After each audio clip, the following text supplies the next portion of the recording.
Hello everyone, my self Nilesh Thakur. और अभी हम देख रहे हैं जो हमारा टॉपिक चल रहा है उसका नाम है हिस्ट्री ऑफ माइक्रोबायोलॉजी। और आज ये हमारा टॉपिक मैं आज से एंड कर दूंगा। इसके बाद में हम नेक्स्ट टॉपिक देखेंगे। तो इसमें हमारा थोड़ा सा बचा हुआ है जो हमें देखना है। हमने इसके पहले एंटनी वेन लीवेनहॉफ के बारे में देखा था हमारी प्रीवियस वीडियो में। और आज हम देखेंगे लुईस पास्चर के बारे में कि उन्होंने किसकी डिस्कवरी की, सूक्ष्म जीवों के लिए क्या आवश्यक है, कौन से हमारे लिए मतलब कहना चाहिए कि लाभदायक है, कौन से हानिकारक है। तो उन सब के बारे में हम अभी आगे पढ़ेंगे।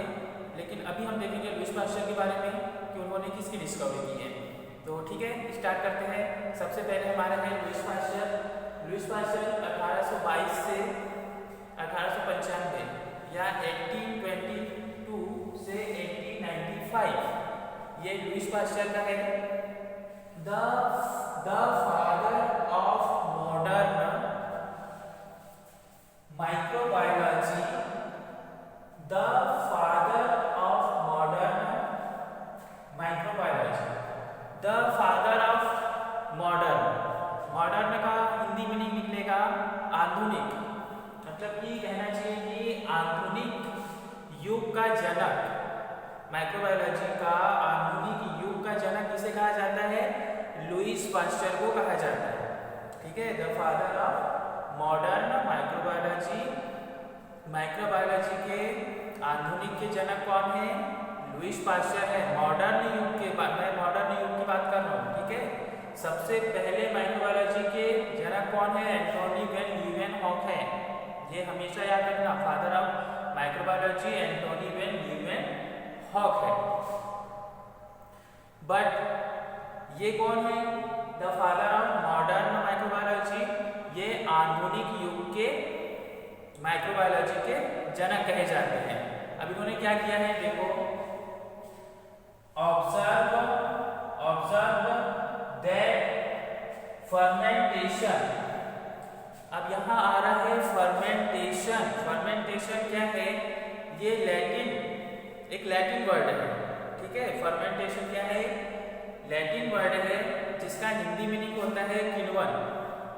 किण्वन प्रोसेस पढ़ी होगी आपने 11th-12th में केमिस्ट्री में। तो इसे हम किण्वन कहते हैं, या अगर हिंदी में कहें तो इसका मतलब होता है उबालना। क्लियर? फर्मेंटेशन क्या है? लैटिन वर्ड है और इसे साइंस की लैंग्वेज में किण्वन कहते हैं। और इसका जो हिंदी मीनिंग निकलेगा वो होता है उबालना। तो लुईस पास्चर ने क्या किया? Observe that fermentation was the result of microbial activity, different types. Fermentation was associated with different kind of microorganism। तो आप इन्होंने यहाँ पर किसकी मतलब खोज की है? फर्मेंटेशन की, मतलब उसको ऑब्जर्व किया, उसका परीक्षण किया। और फर्मेंटेशन का मैंने आपको बताया कि लैटिन वर्ड है और इसको किण्वन बोलते हैं और इसका हिंदी मीनिंग होता है उबालना। तो इसमें क्या है कि जो माइक्रोबियल एक्टिविटी होती है, मतलब कि जो माइक्रोबियल गतिविधियां होती है वो विभिन्न प्रकार की होती है। अब किण्वन में जो एक्टिविटी होती है, जो गतिविधियां होती है वो किसमें होती है? सूक्ष्म जीवों। किससे होती है? ये किसका परिणाम है? Microbial activity different types, the result of microbial activity different type. मतलब कि ये किसके मतलब इसके विभिन्न प्रकार है, माइक्रोबियल गतिविधियों के परिणाम है, मतलब रिजल्ट दे रहा है ये कि fermentation was associated with different kind of microorganism. मतलब हम जब भी कुछ उबालेंगे, जैसे हम पानी गर्म करते हैं, है ना, जब ठंडा पानी है तो उसमें बहुत सारे माइक्रोऑर्गेनिज्म रहते हैं। लेकिन जब हम उसे उबालते हैं, है ना, जब हम उसे गर्म करते हैं तो उसमें से जो मतलब विभिन्न टाइप के क्या होते हैं? माइक्रोऑर्गेनिज्म होते हैं। तो क्या हो जाते हैं? उसमें उबालने के बाद क्या होते हैं? डिस्ट्रॉय हो जाते हैं या नष्ट हो जाते हैं। तो इन्होंने वही बताया कि जो किण्वन प्रक्रिया है उसके दौरान उसमें मतलब विभिन्न प्रकार के सूक्ष्म जीवों की गतिविधि प्रक्रिया होती है और फर्मेंटेशन के थ्रू मतलब फर्मेंटेशन में उसी का उल्लेख एसोसिएटेड मतलब उल्लेख मिलना। तो जब किण्वन की प्रोसेस की जाती है तो उसमें हम डिफरेंट टाइप के क्या देखते हैं, माइक्रो ऑर्गेनिज्म देखते हैं। लेकिन हम खुली आंखों से देख पाएंगे क्या? नहीं, हमें देखने के लिए किसका यूज करना पड़ेगा? माइक्रोस्कोप का यूज करना पड़ता है। ठीक है, तो ये हुआ लुईस पास्चर का। मैं आपको एक बार और बता दूं कि इन्हें the father of modern microbiology का आधुनिक युग का जो माइक्रोबायोलॉजी का जनक है वो कौन है? लुईस पास्चर है। और इन्होंने कौन सी प्रोसेस दी है? फर्मेंटेशन की। फर्मेंटेशन क्या है? लैटिन वर्ड होता है जिसका होता है किण्वन का हिंदी में निकलता है उबालना। और इन्होंने मतलब माइक्रोबियल एक्टिविटी मतलब कि कहना चाहिए माइक्रोबियल गतिविधियों का परिणाम मिलता है इसमें कि जब किण्वन की प्रोसेस होती है तो हमें डिफरेंट टाइप के माइक्रो ऑर्गेनिज्म देखने को मिलते हैं। तो ये हुआ हमारा लुईस पास्चर के बारे में। अब हम आगे देखेंगे कि और एक हम साइंटिस्ट का नाम लेंगे हैंस क्रिश्चियन ग्राम, जिन्होंने एक स्टेनिंग प्रोसेस दी है। अब उस स्टेनिंग प्रोसेस में क्या होता है ये हम आगे देखेंगे। सॉरी स्टूडेंट, हमारा लुईस पास्चर का अभी थोड़ा बचा हुआ है। हम लुईस पास्चर का देखेंगे, उसके बाद दो साइंटिस्ट और हैं जिनके बारे में हमें जानना है। फिर उसके बाद में हम देखेंगे हैंस क्रिश्चियन ग्राम के बारे में। तो लुईस पास्चर का थोड़ा सा बचा हुआ है। मैं सॉरी बोल रहा हूँ आपको क्योंकि अभी इसे हम कंटिन्यू करना होगा। अभी हम इसमें देखना है कि किण्वन की प्रोसेस तो इन्होंने दी, लेकिन उसमें और किस किस की डिस्कवरी की और किसके थ्रू माइक्रो ऑर्गेनिज्म को देखा जा सकता है, उन्हें किल कैसे किया जा सकता है, उस प्रोसेस के बारे में हमें देखना होगा। तो हम स्टार्ट करते हैं लुईस पास्चर के बारे में। Louis Pasteur he introduced techniques of sterilization। Sterilization एक ऐसी प्रोसेस होती है, मतलब इन्होंने जो प्रोसेस दी है एक स्टेरिलाइजेशन की दी है, जो टेक्निक दी है स्टेरिलाइजेशन की दी है। And developed steriliser, hot air oven and autoclave. इन्होंने जो टेक्निक्स दी है किसने? लुईस पास्चर ने स्टेरिलाइजेशन की। स्टेरिलाइजेशन एक ऐसी प्रोसेस होती है जिसमें हम फिजिकली और केमिकली दोनों टाइप से हम माइक्रो ऑर्गेनिज्म को 100% किल कर सकते हैं। ये होती है स्टेरिलाइजेशन की प्रोसेस। क्या होती है कि जिसमें हम फिजिकल और केमिकल दो मेथड के थ्रू किसको? माइक्रो ऑर्गेनिज्म को 100% किल कर सकते हैं। और दूसरी उन्होंने क्या दी थी? And developed steam steriliser. Steam का मतलब क्या होता है? भाप। मतलब कि हम माइक्रो ऑर्गेनिज्म को किसके थ्रू भी किल कर सकते हैं? भाप के थ्रू भी किल कर सकते हैं। Hot air oven. Hot air oven का मतलब पता है? हॉट मींस क्या होता है? गर्म हवा के द्वारा। गर्म हवा के द्वारा भी हम इन्हें किल कर सकते हैं। और ऑटोक्लेव एक मतलब हॉट एयर ओवन और ऑटोक्लेव ये भी क्या है? एक इलेक्ट्रिकल डिवाइस होती है। ऑटोक्लेव तो आपने देखा होगा कि घर में जो आपका जो प्रेशर कुकर होता है ये उसी टाइप का होता है ऑटोक्लेव, और इसके थ्रू भी हम माइक्रो ऑर्गेनिज्म को किल करते हैं। और फिर उसने क्या दिया है कि he is known as the father of microbiology. और इन्हें किसके फादर के नाम से जाना जाता है? माइक्रोबायोलॉजी के फादर के नाम से भी जाना जाता है। किसको? लुईस पास्चर को। तो इन्होंने क्या क्या किया है? स्टेरिलाइजेशन की प्रोसेस दी है जिसमें हम माइक्रो ऑर्गेनिज्म को फिजिकल और केमिकल दोनों मेथड के थ्रू क्या कर सकते हैं? 100% किल कर सकते हैं। एक क्या किया है? स्टीम मतलब भाप के द्वारा हम माइक्रो ऑर्गेनिज्म को किल कर सकते हैं। ये सब किसके अंतर्गत आ रहा है? किण्वन प्रोसेस के, फर्मेंटेशन प्रोसेस के अंतर्गत आता है। उन्होंने ये सब किया, करके देखा, उसके बाद ही उन्होंने उसकी डिस्कवरी और उसकी सब डेवलप किए। फिर कहना चाहिए कि हॉट एयर ओवन ये भी एक इलेक्ट्रिकल डिवाइस होती है जिससे हम माइक्रो ऑर्गेनिज्म को किल करते हैं। ऑटोक्लेव एक प्रेशर कुकर की तरह होता है जिसमें हम माइक्रो ऑर्गेनिज्म को किल कर देते हैं। और इन्हें फादर ऑफ माइक्रोबायोलॉजी मतलब कि इन्हें माइक्रोबायोलॉजी के जनक के रूप में भी जाना जाता है। फिर उसके बाद में मैंने लिखा है रॉबर्ट कोच के बारे में। तो रॉबर्ट कोच के बारे में हम देखेंगे कि इन्होंने किसकी डिस्कवरी की है। ठीक है, रॉबर्ट कोच का दिया है कि 9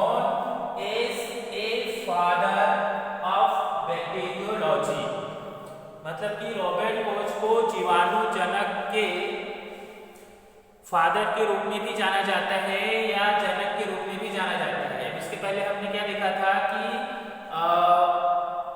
एंटोनी वैन लीeuwenhoek के बारे में भी देखा था, उन्हें भी बैक्टीरियोलॉजी का मतलब जनक कहा जाता है। तो सबसे प्रथम फर्स्ट पर्सन कौन है? एंटोनी वैन लीeuwenhoek ही है। फिर उसके बाद में कौन आया? अपना रॉबर्ट कोच आया, जिन्हें क्या कहा जाता है? जीवाणु जनक या बैक्टीरियोलॉजी का फादर कहा जाता है या जीवाणु जनक का पिता कहा जाता है। फिर क्या दिया है कि he gave guidelines for the identification of the causative agent of disease। Agent में कौन सा रोग है? एजेंट ऑफ डिसीज, एजेंट में कौन सा रोग है?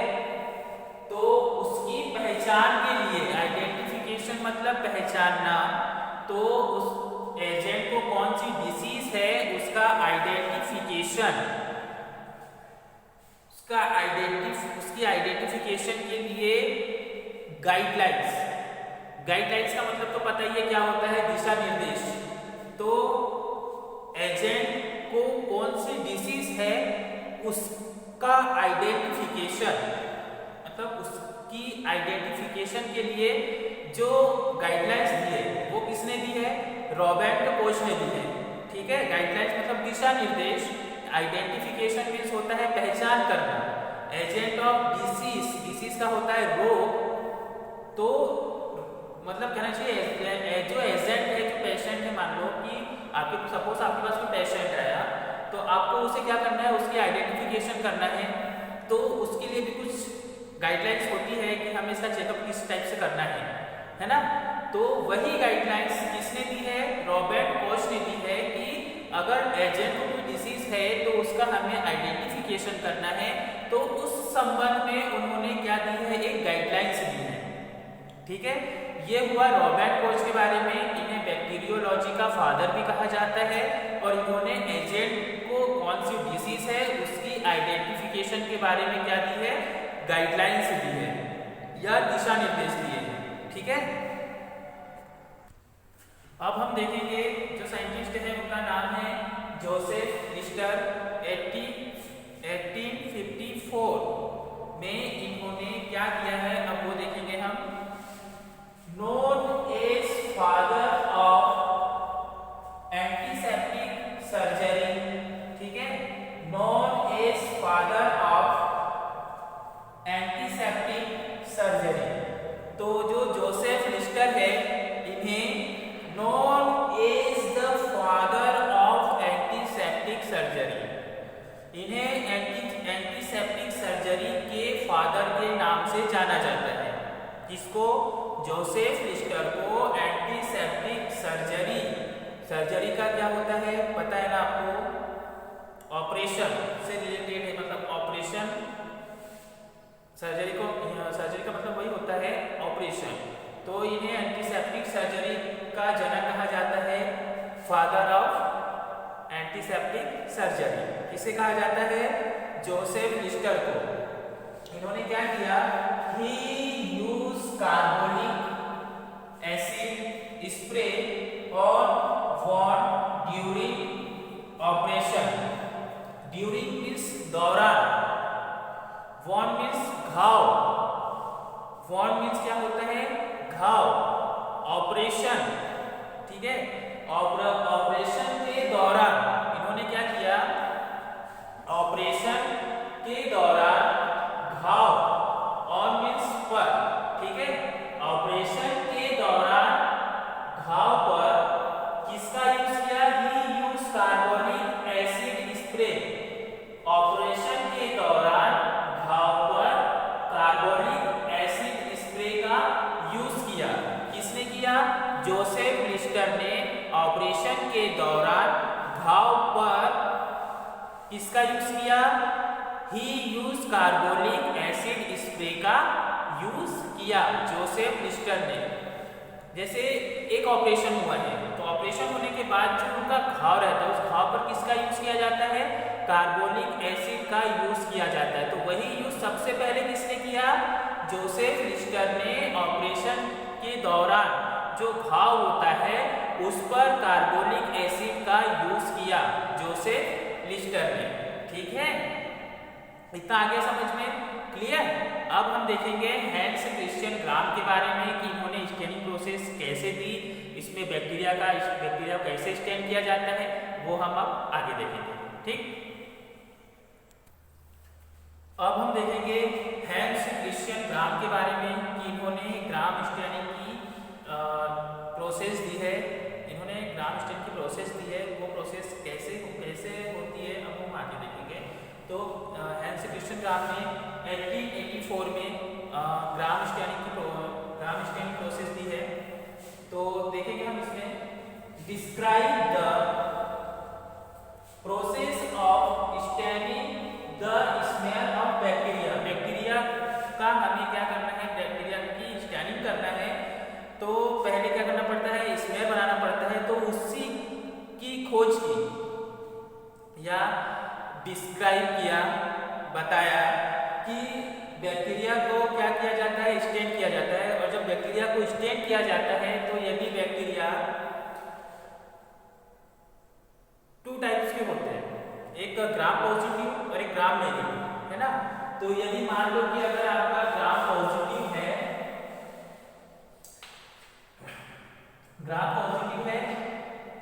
आपने बैक्टीरिया का स्टेन किया, स्मेल बनाया, उसको स्टेन किया। स्टेन करने के बाद में यदि आपका ग्राम पॉजिटिव आया तो कौन सा कलर देगा, ब्लू या फिर पर्पल।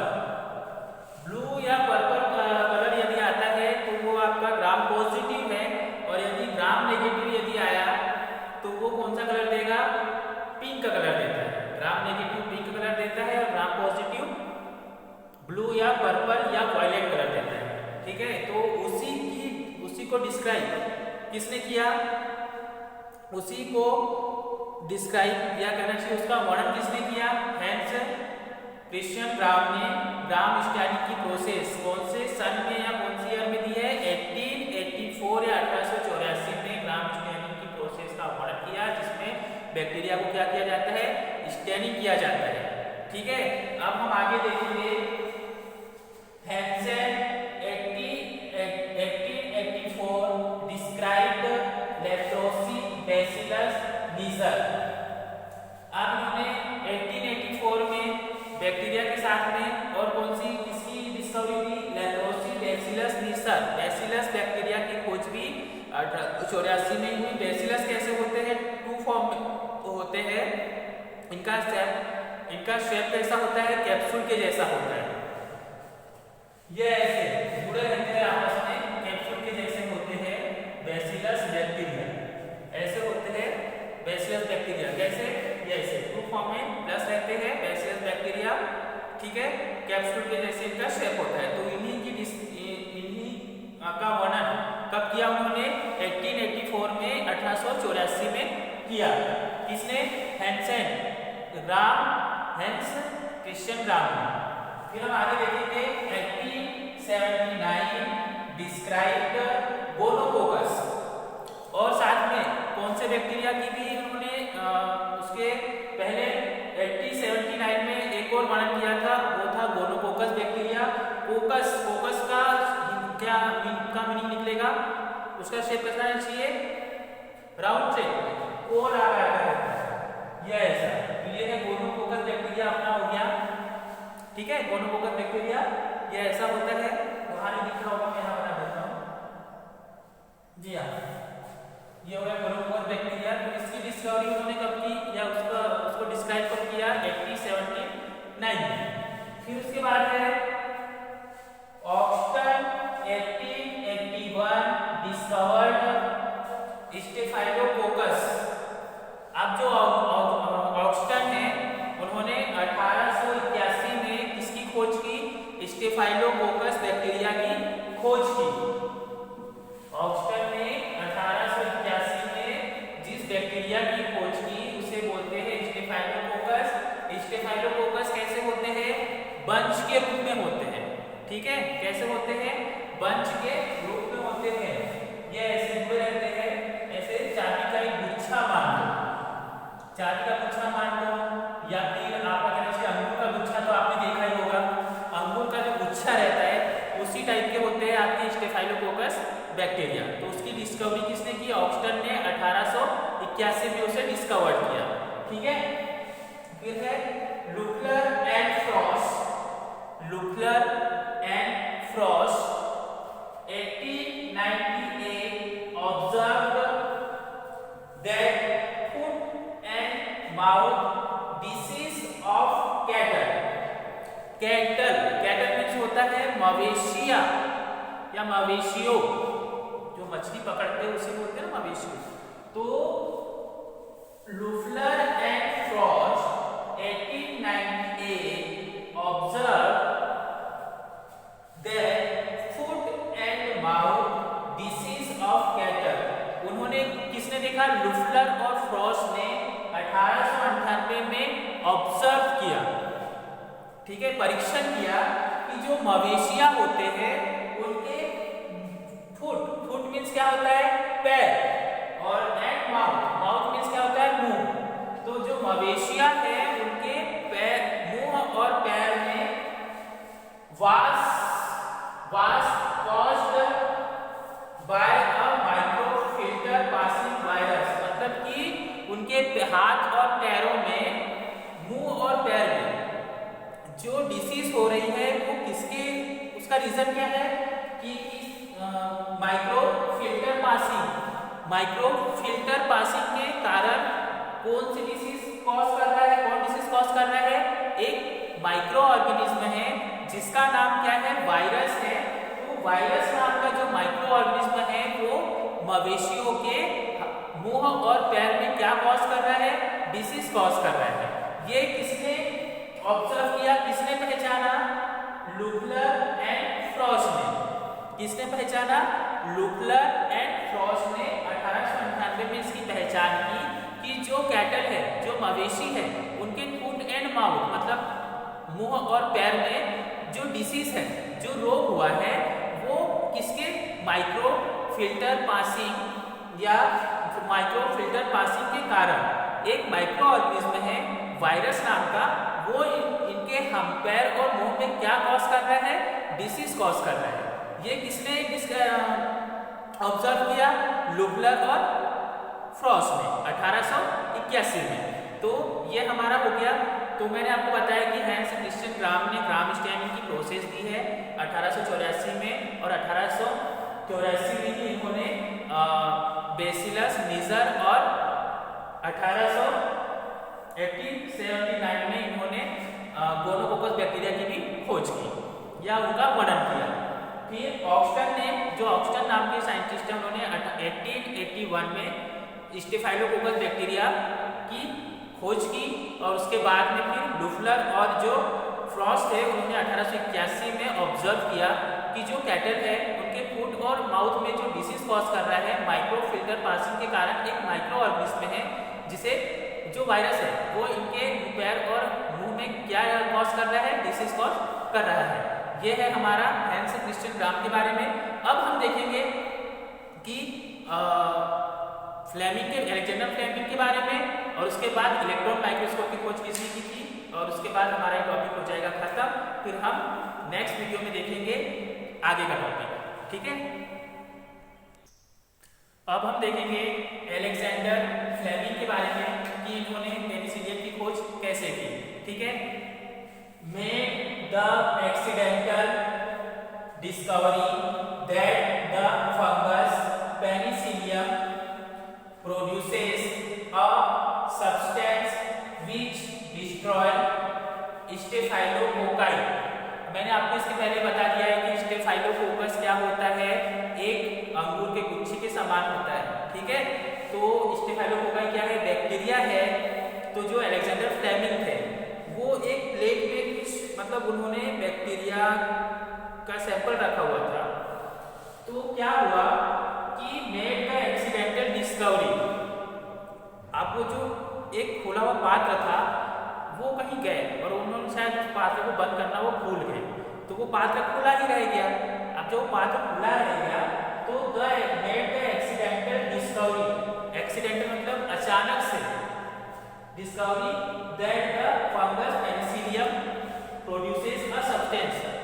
फिर जब वापस आया तो उस पात्र में देखा कि उस पात्र के आसपास कुछ ब्लू कलर में कुछ लगा हुआ है। अब जब लगा हुआ है तो उन्होंने उसका नाम क्या दिया, पेनिसिलियम।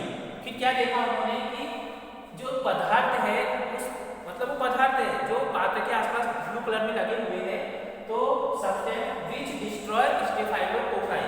तो जो पात्र में जो बैक्टीरिया रखा हुआ है, जो सैंपल था, तो वो पदार्थ सब्सटेंस क्या कर रहा था, उन स्टेफाइलोकोकाई बैक्टीरिया को डिस्ट्रॉय कर रहा था, नष्ट कर रहा था। तो उन्होंने उसका नाम क्या रखा, पेनिसिलियम नाम रखा। ठीक है, यही है, उन्होंने पेनिसिलियम की खोज ऐसे ही की। किसने, अलेक्जेंडर फ्लेमिंग ने। कौन सी ईयर में, 1928 में। जो पात्र रखा था वो अचानक से खुला छोड़ गए, तो उसमें जब वो वापस आके देखते हैं उसमें कुछ ब्लू पदार्थ आसपास लगे रहते हैं जो क्या कर रहे हैं, स्टेफाइलोकोकस बैक्टीरिया को डिस्ट्रॉय कर रहे हैं। वो फंगस थे, तो उन्होंने उसका नाम क्या रखा, पेनिसिलियम। उन्होंने ये जाना कि पेनिसिलियम के थ्रू हम बैक्टीरिया को किल कर सकते हैं। ठीक है, अब हम देखेंगे रुस्का। रुस्का है हमारा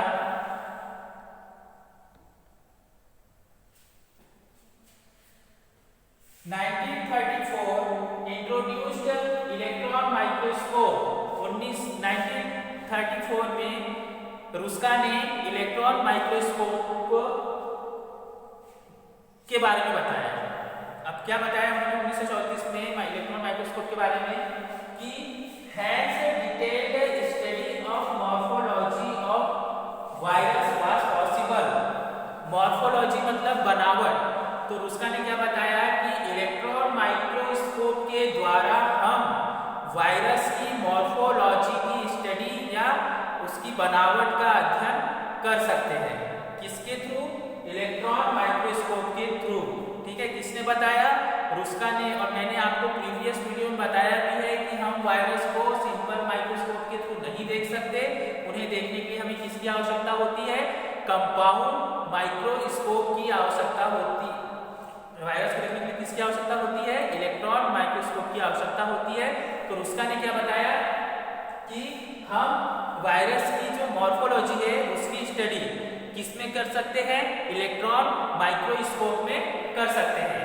तो आज का हमारा वीडियो यही खत्म होता है कि टॉपिक हिस्ट्री ऑफ माइक्रोबायोलॉजी हमारा खत्म हुआ। अब हम इसके बाद जो टॉपिक देखेंगे वो है हमारा टॉपिक, हमें contribution of following scientist in the field of microbiology. Microbiology की फील्ड में और कौन कौन से ऐसे साइंटिस्ट हैं उनके बारे में देखना है। ज़्यादा बड़ा टॉपिक नहीं है, अब छोटे छोटे टॉपिक है हमारे, 3-4 टॉपिक बचे हुए हैं, फिर ये हमारी फर्स्ट यूनिट कंप्लीट हो जाएगी। तो मैंने अभी आपको जितना बताया है आप इसे नोट कर लीजिएगा, नोट्स बनाते चलिए और समझिए भी। और जहाँ भी अगर आपको डाउट रहे तो आप ग्रुप में क्वेश्चन कर सकते हैं, आप मुझे कमेंट भी कर सकते हैं। और यदि आपको मेरी वीडियो पसंद आए तो आप मेरे चैनल को लाइक, शेयर और सब्सक्राइब जरूर करें। ना भी करें तो भी चलेगा, लेकिन बस मेरा इंटेंशन इतना है कि आप वीडियो देखें और उसे समझें और आप क्वेश्चन करें तो मुझे भी अच्छा लगेगा, फीडबैक मिलेगा, है ना। तो आज हमारा वीडियो यही खत्म होता है। Thank you.